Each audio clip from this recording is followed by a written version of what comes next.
in Western Visayas, and that is in the city of Iloilo. So for the in the last 2 weeks, we have been traveling, and I totaled all the days that me and my team, we were together. You know, we would travel together, eat together, sleep together, drink together, talk so much. Kulang na lang sabay-sabay po kami maligo lahat. Okay? And it happened in more than almost 3 weeks. Pwede bang palakpakan natin yan? So, you know what? There's one significant thing happened that time, and I'm very much grateful about because I am reminded. So when we were in La Union, okay, somebody gifted us with blanket. Kasi we would be traveling around, right? And mind you, we did not ride a plane at all. We were traveling by land the entire time. So somebody in La Union gifted us with blankets. And not just simply blankets, because all of these blankets were personalized. Ibig sabihin, kada team, okay, naka-ukit dun sa blanket yung pangalan namin. For example, Faith Ann, King, Rose Ann, okay? And then, after lahat, so syempre, sobrang feel good kami, sobrang feel good. Have you guys received blanket yet in your entire life? Nakatanggap ka na ba ng blanket na personalized? Okay? Masarap sa feeling, right? And then when we went down to General Santos City, on our first night in General Santos City, one of our leaders associates greeted us with a dinner. At hindi lang po basta-basta dinner, kasi lahat ng putahe na serve on that night. Okay, wala kang putahe na hindi mo maiisip rather, na hindi niya serve on that night. At lahat ng putahe nyo, lahat tuna. So, inihaw na tuna, pangalan, tuna, belly na tuna, buntot na lahat ng maisip mo serve on that night. Would you feel good if you were that person? Okay. And before we left General Santos City, bago kami umalis ng hotel, okay na mag-Tagalog, right? Pinag-practice ko yung Tagalog ko. Kasi Bisaya kami ko sa Tinoon lang. Okay, kung pwede pa lang mag-Bisaya, good. Pero okay lang ang Manila. Okay, Tagalog, okay? So before we left General Santos City, again, 2 of our leaders and associates gifted us food. Yung isa, binigyan kami ng pasalubong. Kada isa sa amin, may balot na pasalubong. Tapos yung isa, binigyan kami ng fresh fruits. If you were that person, how would you feel? Kung ikaw yung binigyan, would you feel happy? Yes, diba? And then, after General Santos City, we went to Cagayan de Oro City. And in Cagayan de Oro City, somebody gifted us with neck pillows. Kada isa sa amin, niregaluhan kami ng neck pillows. And nilibre pa kami na isang sumptuous dinner as they call it. Okay, in a very expensive steakhouse in Cagayan de Oro City. If you were that person, would you feel good? Yes. Would you feel good? Yes. Kada lugar na puntahan mo, sinasalubong ka? Yes. Okay, tama ba? Kada lugar na puntahan mo, may binibigay na regalo sa'yo. Masarap sa feeling? Yes. Masarap. Okay, alam nyo, dito po sa Riway, meron kami kaugalian dito na kapag hindi nag-respond yung audience, inuulit namin yung buong event. Okay? Okay lang tayo. Thank you so much! Actually, nag-wait din ako para maluputan ng pagmadali. So, bilisan na natin. And after Cagayan de Oro City, we went up to Tacloban City. Alam nyo, pagdating pa lang namin ng Tacloban City, alright, on that event, every speaker, because there were 6 speakers, every speaker, meron kaming paglilima malalaking balot ng mga pasalubong at pagkain at regalo. May mugs, may magnet, may freshly baked na cookies, tinapay, paglilima. If you were that person na nagagaluhan, would you feel happy about it? Yes. But the thing is that, kung nasanay ka na palagi kang binibigyan, the danger is that there will come a point in time that you will start to expect things. So what happened was that, when we reached Cebu City, pagdating namin ng Cebu City, natapos yung event, walang nagbigay kahit isa. Alam mo yun, I was expecting so much because of all the places, Cebu should do it the biggest, right? Nakita nila, binigyan kami sa La Union, San City, Old Tacloban. Dapat Cebu, kinalingan nyo. Pero ang nangyari, not even one person gave us anything, nothing at all, not even a little. Pwede ba magpapakalan? Wala ko kanan, right? Because I was reminded that when we start to feel entitled for the things that we are supposed to be grateful about, then we lose the value of the things that we have. And so at that time, I was very grateful that Cebu did not give us anything on that day. Because right now, why am I sharing this? Because we always say inside Riway International that if we do not know how to appreciate the things that we have, then we will never be able to make the most out of them. Today, we have to be grateful of what we have. Are you guys grateful for being part of this event? Yes. Why? Because not everybody is privileged to wake up in the morning. Not everybody is given the chance to function at their best. Not everybody gets the chance to meet Riway International. Not everybody gets the privilege to get to know their dear Kasenta. Not everybody gets the chance to sit on where you are seated tonight. Not everybody gets the chance that once in a lifetime a chance to transform their lives forever. And so tonight, it does not matter what we say. First, we have to be very grateful of what we have today. Do you feel grateful for being inside this event? Pwede ba malalaman natin mas So, the speakers who went up the stage, none of them are business gurus. None of them are what we call coaches, tama ba, or mentors. Riway would never have people from outside to teach us to become successful. And it's not because we discredit them, but it's because Riway believes that the people who are qualified to teach us success are only those people who are actually becoming successful in this kind of business. And so the people who went up the stage, they are the people becoming successful in this business. Palakpakan po natin yung mga speakers earlier. Pwede ba? Ayun yung mga speakers kanina. Palakpakan natin sila. These are the successful people. Things that no matter how much they share, okay, this event will only be successful and it will depend on how you respond to it. No matter how much you share, no matter what we say, whether or not this event is going to be successful depends on how you respond. Can you please tell the person seated next to you, sa'yo nakasalalay? See, in the last 5 years, this is what I have learned.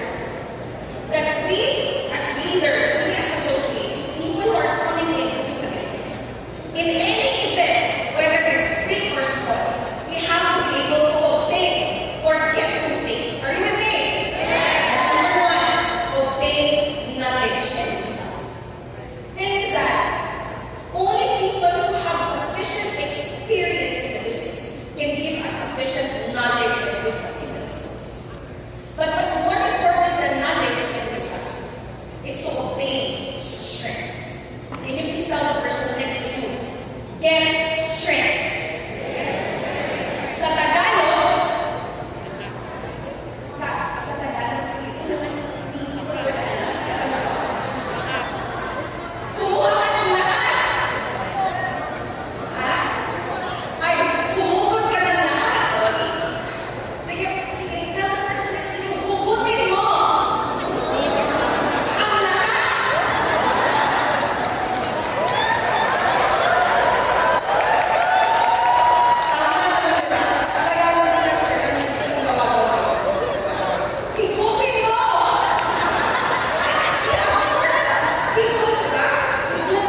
bound to be problems.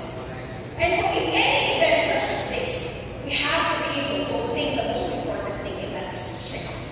Because today, a person may have all the knowledge, a person may have all the skills, a person may have all the resources, a person may have all the support and the money. But if this person does not know how to convert events into his own strength, then he will never be able to fully achieve our outcomes potential in his lives. See, Riway stage, Riway company is very much built on diversity. Tama ba? You just look at the speakers right now. Some of them are coming from the church. We have people coming from business. We have people coming from the transport industry, Uber driver. So when people come together inside Riway, the thing is that regardless of their age, regardless of their background, regardless of their ethnicity, regardless of their upbringing, leaders inside Riway, the moment we come together, we develop one common denominator. And right now, I need you to ask me what this common denominator is. This common denominator is that leaders of Riway International, when we go through events, whether it's good or bad, whether it's negative or positive, whether it's success or failure, leaders know how to obtain strength from these events and convert these miseries and problems and challenges into their own competitive advantage. And that's what sets apart a Riway leader from the rest of the people today. It's because whatever we go through, we are able to take advantage of it. To be able to move forward. You see, problems, there's always bound to be problems. Whether you decide to join Riway or not, whether you decide to stay put in whatever company or industry you are in right now, whether you are poor or rich, you will always have problems. I used to believe na kapag ang pangit gumanda, mababawasan ang problema niya. But I tell you, today, gumaganda ako, I still have problems. The last time I was not beautiful, I had so much problems. Today, I am so beautiful, I don't know who to say yes to. Pwede mo talagang kanan. There's always bound to be problems. Even as you decide to start doing Riway International, you will immediately meet problems. Do you believe that? And I'm not trying to discourage you, I'm trying to prepare you. Okay? Why? Because the moment you decide to do Riway, you give up your job, you give up your business, you give up your career, and start doing this business. A lot of people will start opposing your decision. A lot of people will start disagreeing with your decision. Tama ba? Pinalaki ka ng maaari mo, sa tali-tali mong tao, napakaganda ng career mo, tapos magiging multi-level marketer ka, ang bobo mo naman. Not just that, as you decide to start doing Riway business, a lot of people will start to look down on you. And not just that, some people, they're even worse. Why? Because they will start hating on you and they will start humiliating you. This is called resistance, tama ba? Because as you meet resistance, you will start to be more mindful about how others perceive you as a person. This is resistance. But whether or not it's going to be a problem depends on the amount of strength that you have. Today, if people start rejecting you, humiliating you, if people start hating on you, it's either you allow this resistance to stop you from achieving success, or you listen to it and look straight ahead and start moving forward and start becoming successful. So you prove to others that this business is real, that Riway International is the right place to be. A lot of us, we look at successful people today, and a lot of us will think, maybe Faith is successful, or Shen is successful, or Bonnet is successful. They're successful because they have always been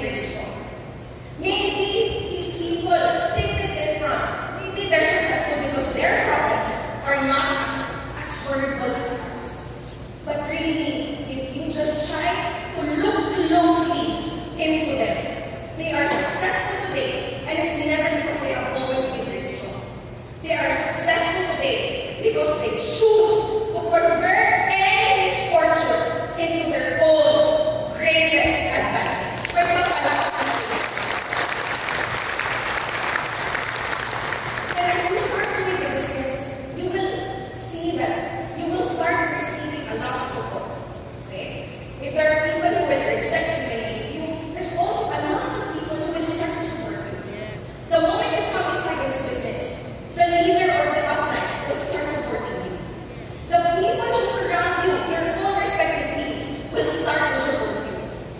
The best support is that coming from our own families. And the biggest support is that coming from Riway International itself. But the thing is that it's not our success will never be dependent on the amount of support that we get. Because this is the reality and this is what the last 5 years has taught me. No matter how pure and good the intention is of our environment to help us, to support us into becoming successful people, if we do not know how to value this support, if we do not know how to be grateful for this support, if we do not know how to cherish this support, then that pure intention, that good intention of Riway to help us achieve success will turn into dependence, will turn into so much reliance, and worst thing, all of this support will turn into incompetence. So the thing is that Riway Manila, it does not matter how many good or bad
Be the environment.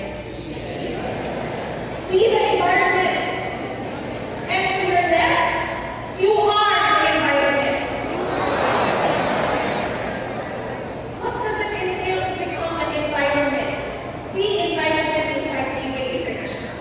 See, our boss, Riway International may have started in Singapore, but this is not where the initial success was created.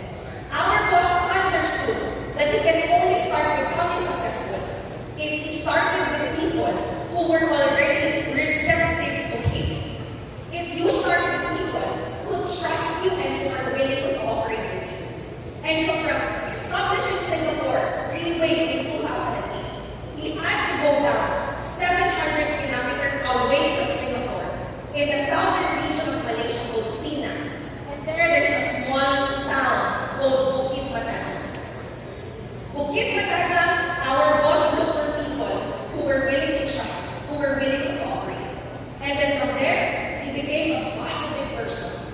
From there, he stopped complaining. From there, he encouraged people to become successful. And from there, he built influence. And so today, from Bukit Batajan, a very small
She fought when there was no business development in the Philippines, no stocks in the Philippines. She fought to become a team elite Pegasus so that she can pave the way for the entire Philippine market.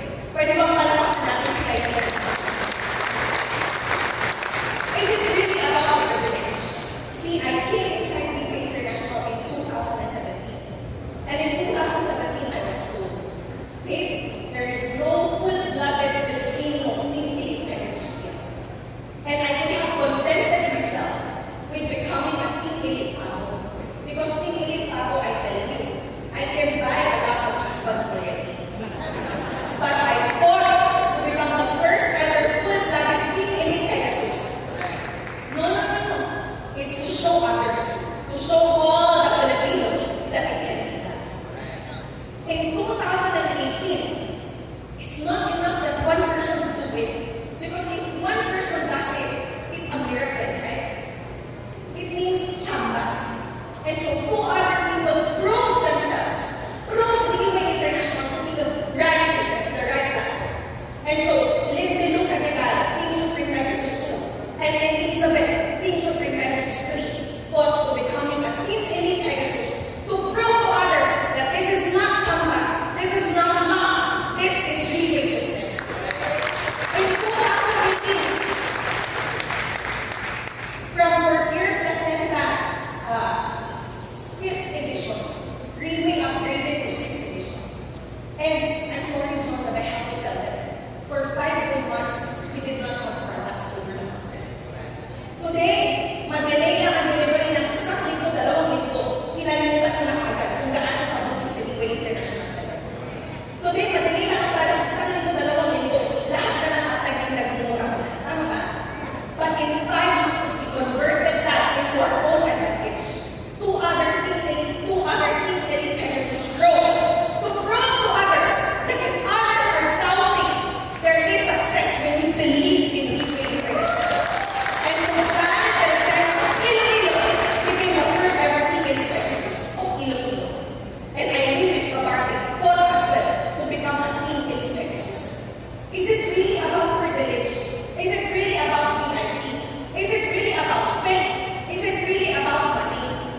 In 2020, at the onset of the pandemic, while everybody were scrambling to hide in their homes, while everybody was scrambling na maghakot ng pagkain, mag-imbak ng pagkain, a person from Mindanao fought at the onset of the pandemic with all the uncertainties. Today, he has 560 million Pegasus under his organization, the Team Supreme Pegasus 1 from Cagayan de Oro, Ted Sombrio.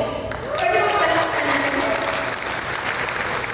In 2020, the year was about to end, and still the pandemic was not, the end still was not in sight. On her third trimester of her pregnancy, Rose and Lynn achieved Team Elite Pegasus to prove to others that this business is a pandemic-proof business. Pwede ba palakpakan natin yan? In 2021, akala natin matatapos na yung pandemic. But what happened was that it persisted. But in 2021, I knew people who fought to become Team Elite Pegasus. It wasn't because of privilege or wealth or fame, but it's because to prove to others that Riway business is real. In 2021, zero promotion. Cebu had its first Team Elite Pegasus by the name of Just Cornelio. Later, Akloga, its first ever Team Elite Pegasus by the name of Bonifacio Cornelio.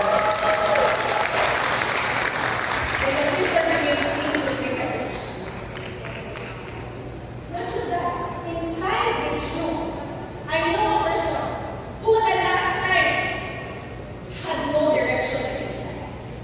But to prove to others that this business can convert people from becoming very ordinary into the best version of themselves. Tio fought to become a team elite. Not just that, a person who knew nobody when she started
one can forgive us for our honest mistakes. But the moment we arbitrarily violate people's trust, then we lose trust and confidence in the business. Today, do not be complacent. Today, you have to fight and you have to make sure that you become a better person. Today, you have to make sure that as you create results, you are not killing the dreams of the people who surround you, but you are building the dreams of the people who surround you. Because today, even if you believe Pegasus, but you jeopardize relationships along the way. You jeopardize system along the way. If you climb the stage, sa tingin mo hindi ka babatuhin ng kamatis. Ilang kilo sa'yo? Tama ba? Number 2, Riway leadership, boss leadership is what? Not complacent or, wait lang na. So, sa tayo. Kasi ba yung pala kakaliman na nasa?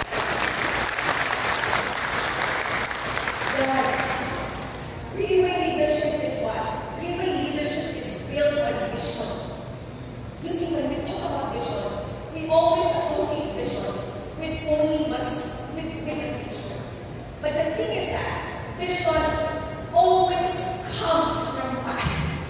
Something must have happened in the past that makes us look forward towards something beautiful.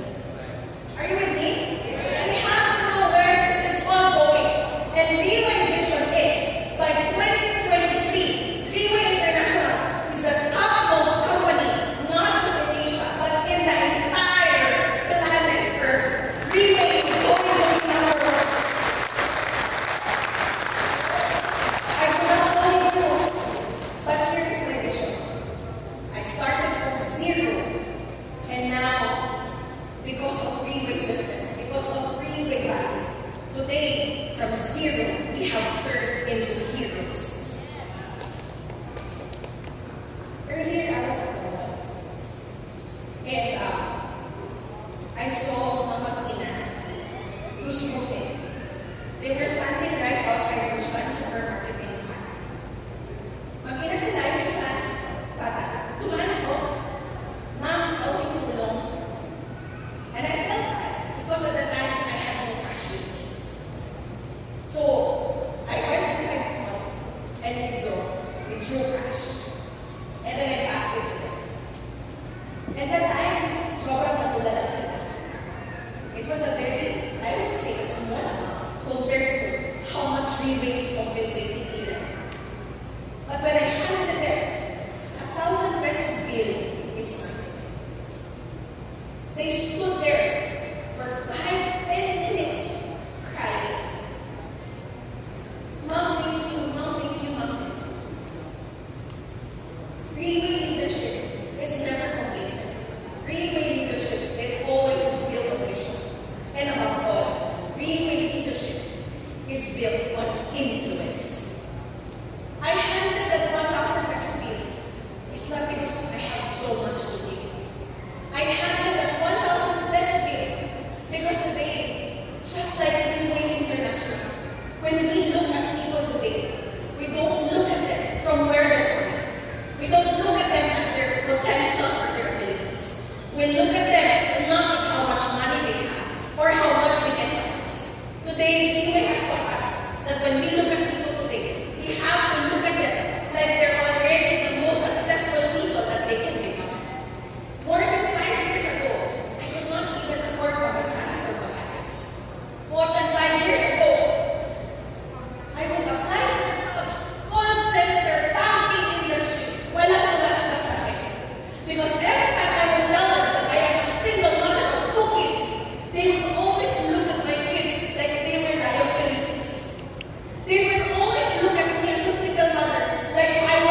strengthen it. Congratulations, because you can become the next top leader of Riway Ambitious.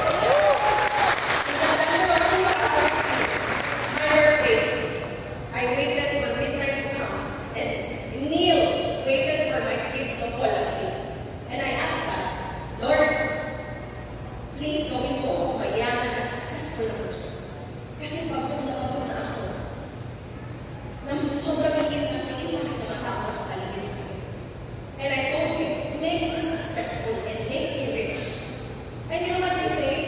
You can only say that you are truly desperate once you start bargaining with God. And so, ang binargain ko sa kanya, Lord, pagdato ako, I will serve the people who surround me. Number 2, Lord, pagdato ako, kahit hindi na ako mag-asawa, basta successful ako. And you have to be careful of what you hope for, because God might just say this. Today, I am no longer broke, I am no longer broken, but I am single. Pwede ba palakpakan natin? See, built on influence. The last time in the last 5 years, I always had to find the need to prove myself, because I thought that influence and leadership can only come from a high position.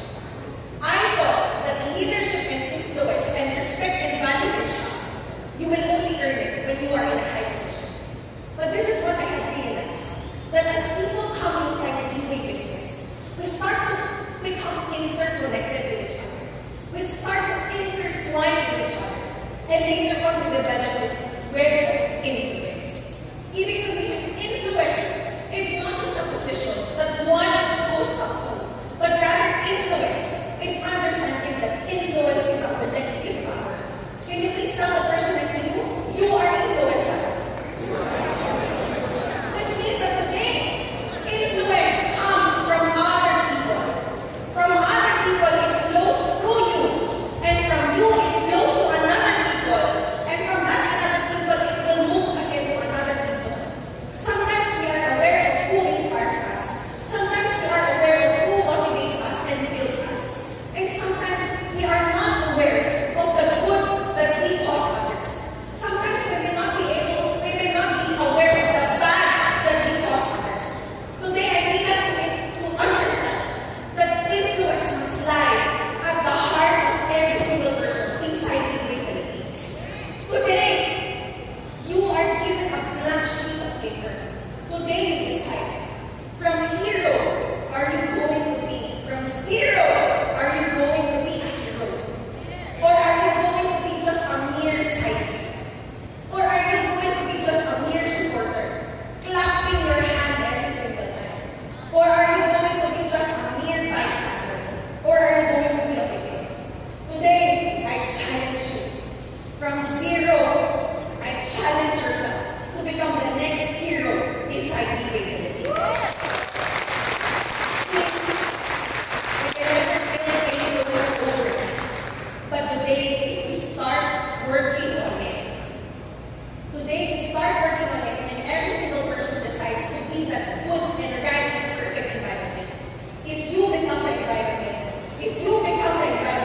and I become the environment, this good environment will start piling over each other.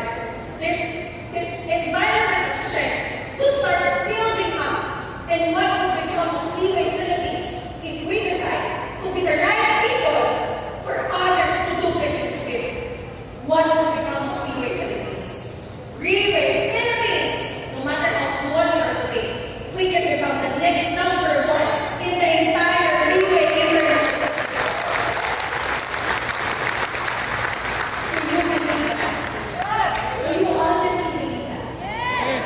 Last thing, in the 1940s during the World War, there is a country in Europe that was able to save by 99% its Jewish neighborhood. And that is the country of Denmark. The Danish people, by 99%, were able to save Jewish people from Hitler. And how were they able to do it? All of them, they told to themselves, I cannot save everybody. But all of them, they told themselves, but I can save 1 or 2%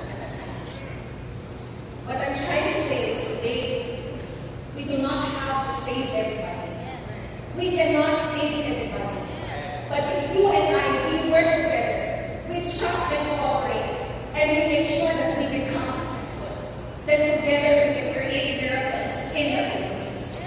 Together we can prove to others that it is only by doing it right that we can achieve real and long-lasting success inside this business. So today, Manila! Grabe, hindi sa matapos na tayo. Ano ba? Riway Manila! Decide to be the right person to do business with you. So that when you go up the stage, people will not throw tomatis on you. People will applaud. It's not because of the sales that you have made, but it's because of the influence and impact and empowerment and change that